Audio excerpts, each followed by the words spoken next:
ini penelitian-penelitian yang sudah dilakukan oleh orang sebelumnya.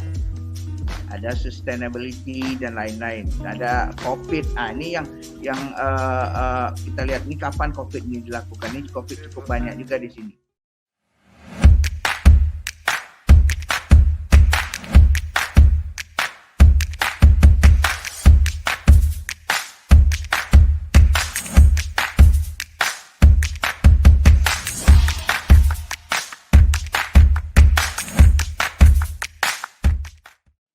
Nah, tadi sudah dikenalkan untuk nama saya berada di Fakultas Ekonomi Universitas Negeri Padang, Bapak dan Ibu.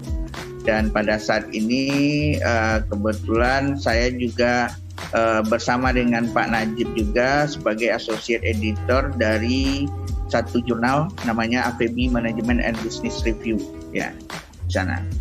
Nah, untuk Systematic Literature Review ini semua sebenarnya hal yang dibilang baru tidak baru juga untuk kita di di Indonesia, terutama untuk bidang-bidang yang lain.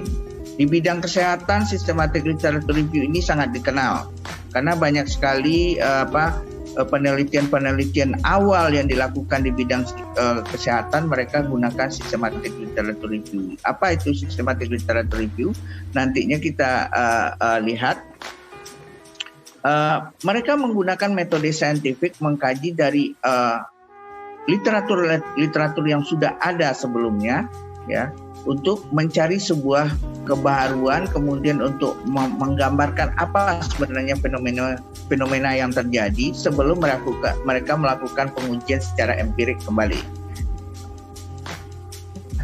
Kita coba lihat pertama untuk literatur review ini, ya.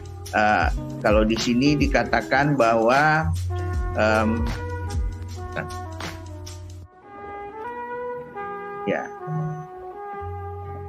literatur review itu merupakan survei yang dilakukan oleh para ahli, oleh akademisi tentang topik tertentu dalam area tertentu atau teori tertentu.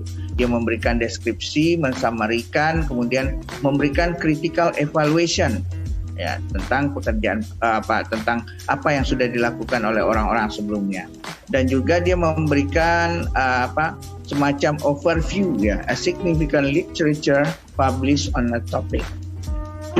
Jadi apa saja yang sudah terbit selama ini, dan dia akan memberikan future research, apa kemungkinan yang bisa dilakukan ke depan. Nah, di sinilah letaknya bagaimana kita menentukan gap.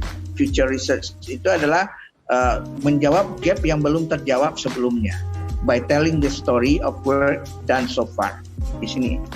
Kemudian literatur review itu bukanlah sekedar deskriptif saja. Kita gambarkan misalnya siapa menggambarkan apa menurut si A begini, tidak. Tapi literatur review yang baik itu adalah kita melakukan critical.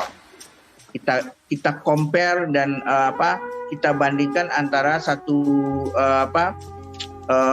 pendapat atau temuan dari peneliti dengan peneliti yang lain, kemudian kita di situ mengambil kesimpulan apa yang bisa kita ungkapkan. Ini contohnya Bapak dan Ibu untuk membuat sebuah literatur review, ya.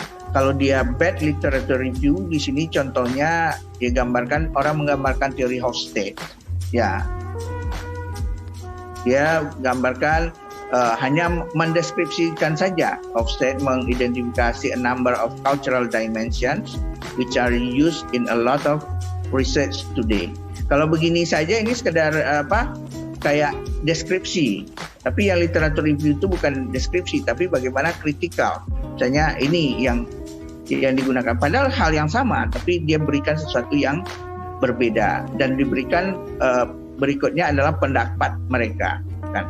On the other hand, both theories are relevant to the course of cultural literature because ini kan pendapat kita, sehingga literatur itu menjadi sebuah kritikal, ya. Kemudian bagaimana sebuah systematic literature review itu dilakukan? Ini seperti sebuah funnel atau saya nggak tahu membahasakan di bahasa Indonesia apa istilahnya, cerocok kalau bahasa saya di sini. Kalau Bapak Ibu mau masukkan misalnya bensin atau apa ke dalam tank motor misalnya seperti itu. Nah, dia pakai begini. Nah, dia mengkerucut, kerucut bisa kita katakan dia kerucut di situ. Ada nantinya semua masuk awalnya, tapi tidak semuanya bisa sampai ke bawah. Semua ada namanya exclusion dan inclusion criteria. Kemudian ada existing studies, kemudian most relevant literature. Dan semuanya kita saring di sini. Sehingga dia masuk mana saja yang akan kita ambil. Manfaat bagi kita saya akan cerita sedikit ini sebelum kita sampai kepada penggunaan post viewer seperti yang dikatakan oleh Pak Najib tadi. Apa sih manfaatnya kita melakukan systematic literature review? Pertama adalah pemetaan literatur yang sudah ada Bapak dan Ibu. Kita bisa tahu ini yang sudah diteliti, ini yang belum. Kemudian yang kedua adalah penentuan gap penelitian yang mungkin diteliti. Nah, di sini kita bisa melihat gapnya. Ya. Apakah hal ini sudah diteliti oleh orang sebelumnya atau belum?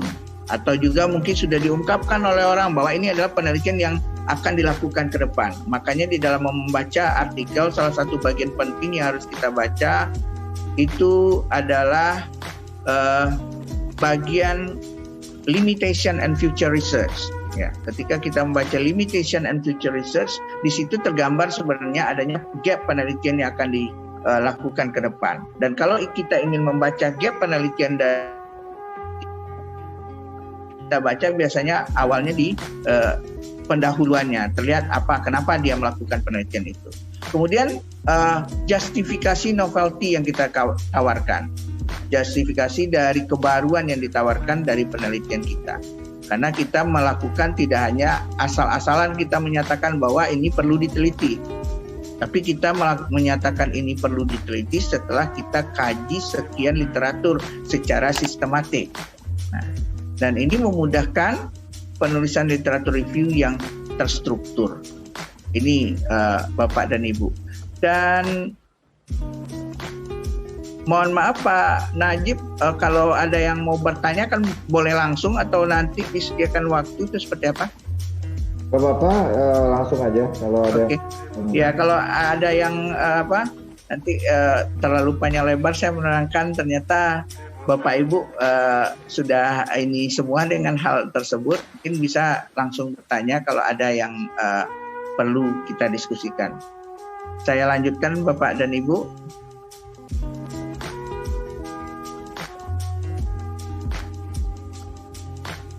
Oke. Ini sebuah contoh Bapak dan Ibu. Jadi saya melakukan systematic literature review itu ada di satu topik kajian saya itu tentang psychological safety, self-efficacy, dan organizational performance. Tapi ini kita lihat nanti. Kita mungkin bisa langsung masuk ke penggunaan post viewer tersebut. Mungkin Bapak dan Ibu pernah melihat pemetaan literatur dengan bantuan post viewer seperti ini. Ada Bapak Ibu yang pernah menggunakan ini? Belum. Ada Pak. Ada? Pak. Belum. Belum pernah ya. Nah ini dia Bapak dan Ibu, kata seperti yang dikatakan oleh Pak Najib tadi. Ini adalah software yang tidak berbayar. Sebenarnya untuk melakukan literatur review itu cukup banyak software yang bisa kita gunakan. Bentar, mohon maaf sebentar, lagi azan di sini.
Mohon maaf Bapak Ibu, terganggu sebentar.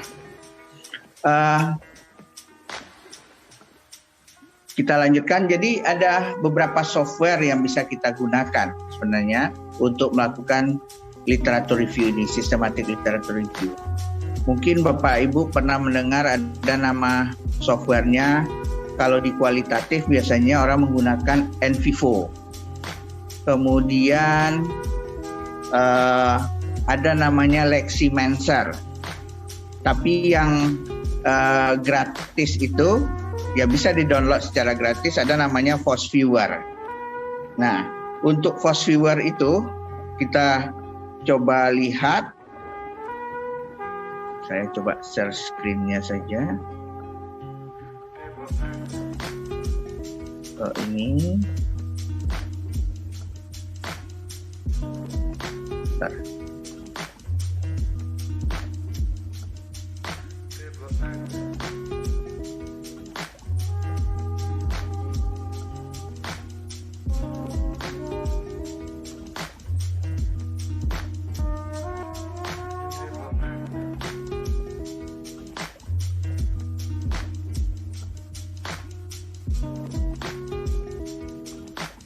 Ini Bapak Ibu. Bapak Ibu bisa download nantinya, dan ini nggak susah untuk mencarinya. Cukup Bapak Ibu ketik saja di Google, kemudian ketik FOSViewer download, dan dia akan keluar ini. Ini saya lakukan tadi juga sama. Saya cukup ini saja, kemudian saya ambil, dan ini Bapak Ibu sudah bisa untuk melakukan download di sini untuk menginstal programnya. Apakah program nantinya ini kan tergantung dari komputer dari Bapak Ibu masing-masing. Apakah Ibu basisnya ada menggunakan Microsoft, kemudian apakah Bapak Ibu memakai Mac, mungkin memakai yang lain. Kalau ada yang pakai Linux dan yang lainnya, dia sudah tersedia semuanya ini, Bapak dan Ibu. Jadi Bapak Ibu tinggal ikuti langkah yang ada di sana. Kemudian kita anggap di sini sudah. Maka kita coba lihat di ini tadi kembali di dalam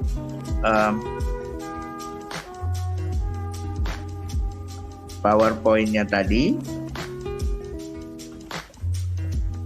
Nah.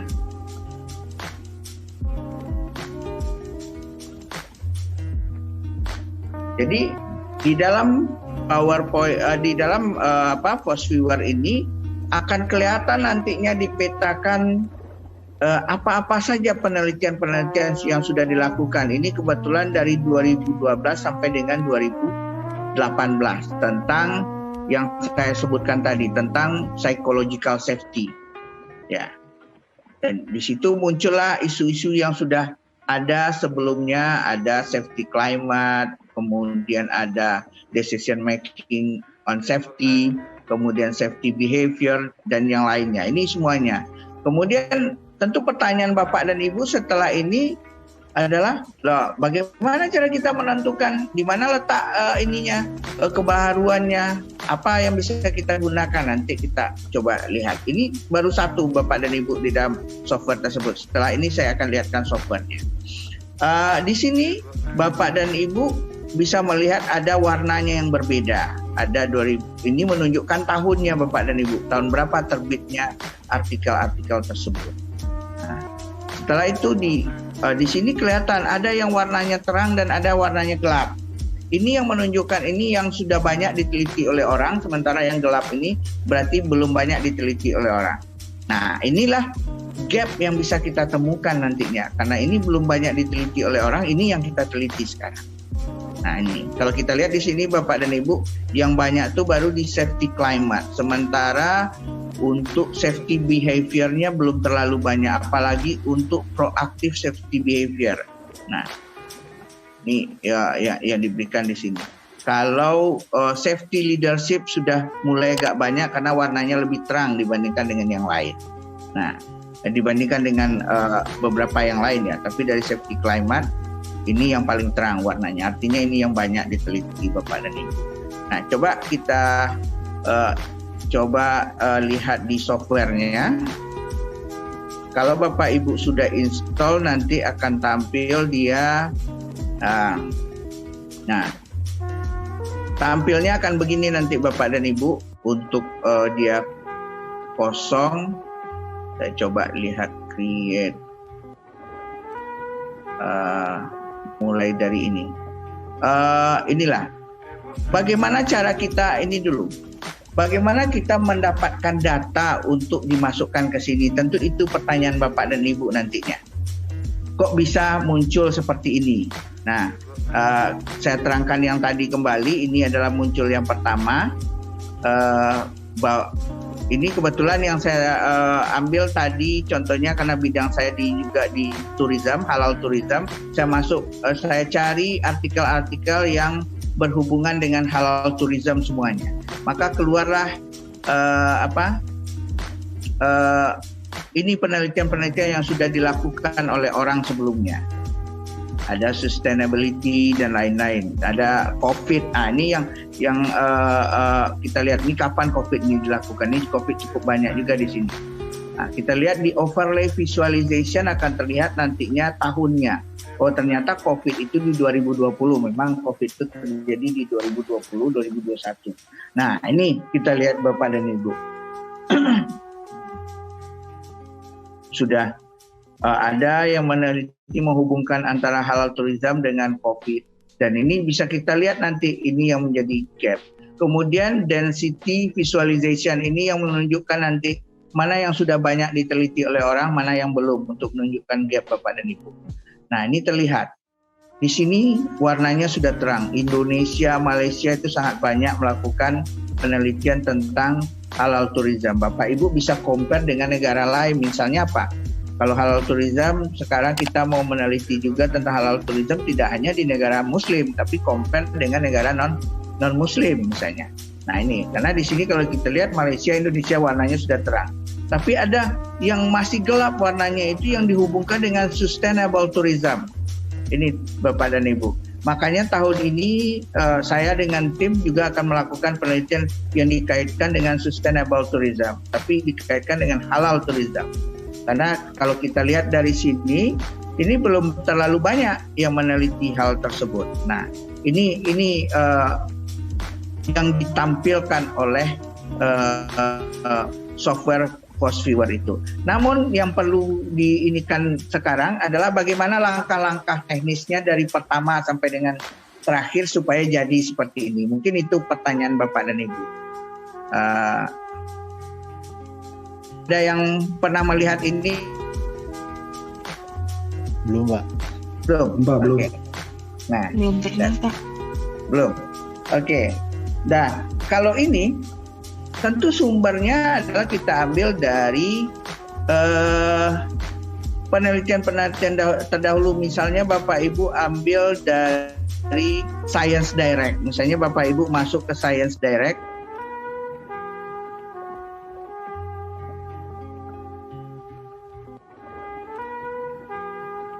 Ini.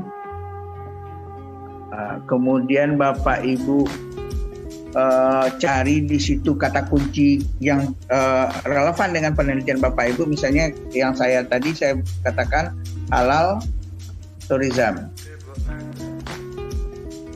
Maka dari situ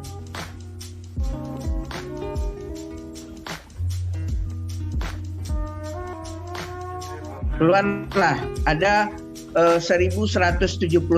Yang kita butuhkan di sini apa? Yang kita butuhkan belum PDF-nya Bapak Ibu, belum artikelnya, tapi kita masih membutuhkan bibliometrik datanya baru, ya, untuk kita petakan. Nanti sebenarnya dari sini sudah bisa. Kalau kita mau ambil ke 1179 atau tidak, kita hanya mau ngambil misalnya. Ini adalah langkah dalam systematic literature review yang bisa Bapak Ibu gunakan. Di mesin pencari seperti Science Direct, kemudian di Emerald dan yang lainnya Bapak Ibu bisa lakukan ini semua. Misalnya ini, Bapak Ibu hanya mau, kalau 1179 itu kan cukup banyak literatur yang harus kita baca kan gitu. Nah, tapi nggak apa-apa sebenarnya kalau kita cari semua. Tapi kita anggap saja kita hanya mau mencari untuk 5 tahun terakhir. 5 tahun terakhir berarti 2021 kemudian 2020, 19, 18, 17. Tambah di sini kita perbanyaklah sedikit karena ada 2022 juga. 2022 sudah ada yang terbit ini. Ketemu oleh kita 474 ya artikel yang berhubungan dengan halal tourism di dalam termnya. Tapi ini bisa juga kita robah Bapak dan Ibu. Kalau Bapak Ibu hanya ingin mencari halal tourism tidak di term tapi di dalam keyword, maka Bapak Ibu mencarinya di advanced search, bisa dimasukkan di kata kunci. Ya. Ini book title, kemudian bisa kita lengkapi atau author affiliation-nya Bapak Ibu cari itu bisa juga. Nah, kita coba kembali.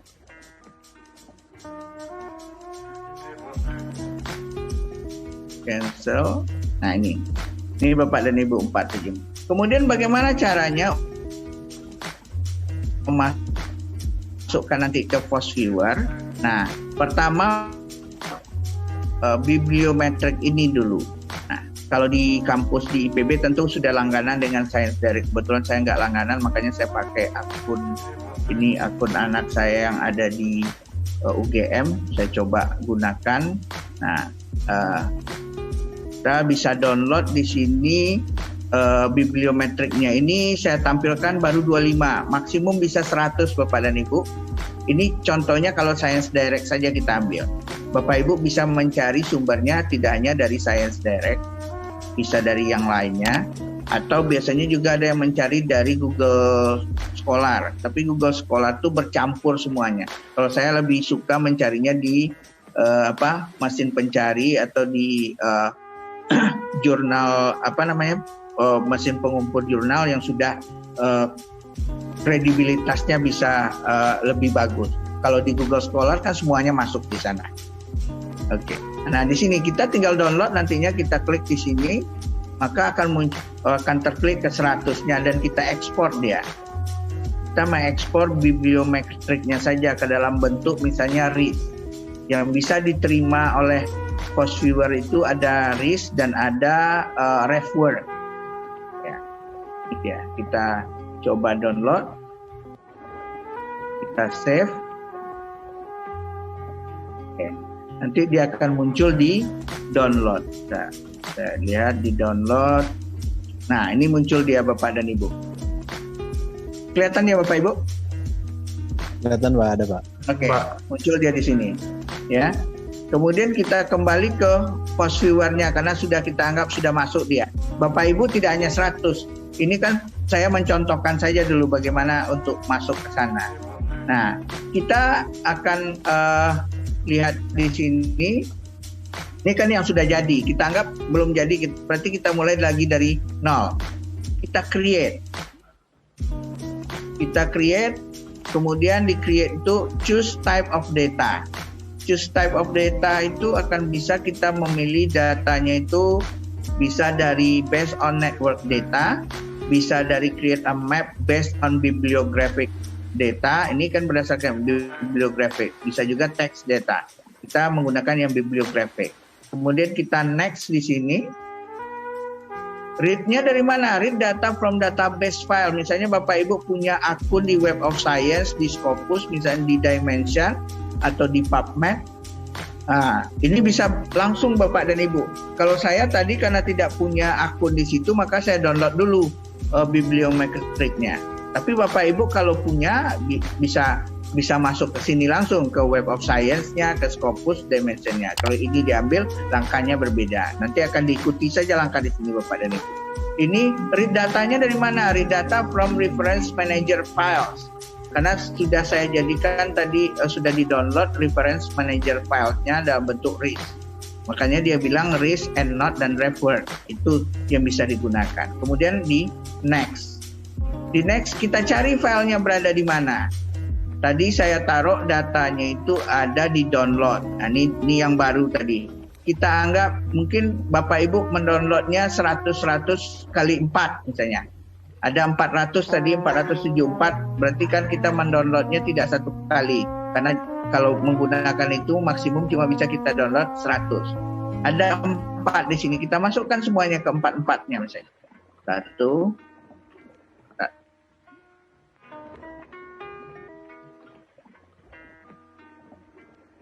3, 4. Sudah masuk dia semua, oke. Sudah, next.